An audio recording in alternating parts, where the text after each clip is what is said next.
இந்த ஷைத்தான்ங்கிறது யார்? இவன் என்ன செஞ்சான்? ஏன் இவனால இந்த மனித சமுதாயத்துக்கு இவ்வளவு பிரச்சனை?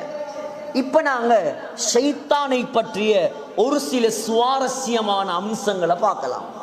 முதலாவது, ஷைத்தான அல்லாஹ் எதன் மூலமாக படைத்தான்? خلقتني من نار وخلقته من طين. அல்லாஹ் சொல்றான், ஷைத்தான அல்லாஹ் நெருப்பின் மூலமாக படைத்தான். எங்களை எதால படைச்ச?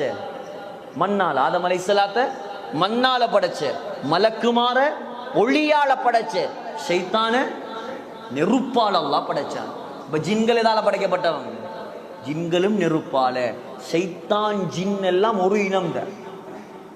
ஷைத்தான் ஜின் எல்லாம் நல்ல ஜின்னா இருந்தா நல்லது, கெட்டதாக இருந்தா அது ஷைத்தான். கெட்டதாக இருந்தா ஷைத்தான். இரண்டாவது, ஷைத்தானுடைய இனம். ஷைத்தானுடைய இனம், ஷைத்தான் எந்த இனத்தை சார்ந்தவன்? மலக்குமாரை சார்ந்தவனா, மனிதர்களை சார்ந்தவனா, அல்லது ஜின்களை சார்ந்தவனா? அல்லாஹ் சொல்றான், கான மினல் ஜின், அவன் ஜின் இனத்தை சேர்ந்தவன். ஷைத்தான் என்ன இனத்தை சேர்ந்தவனாம்? ஜின் இனத்தை சேர்ந்தவன். அவ்வளன் கான மினல் ஜின்னில் ஆபிதீன லில்லாஹ், ஆரம்பத்துல நல்ல ஜின்ல தான் இருந்தானாம். பின்னால அல்லாஹ்வுக்கு சுப்ஹானஹு தஆலாவுக்கு மாற்றம் செய்ததால அல்லாஹ் அவனை சபிச்சிட்டான். இப்ப ஷைத்தான்ல முக்கியமான 3 வகைகள் இருக்குது. எத்தனை வகை?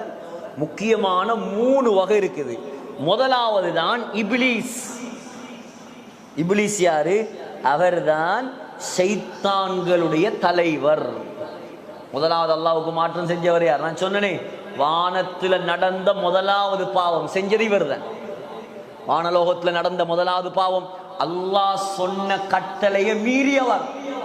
அல்லாஹ் சொன்ன கட்டளையை மீறியவர்.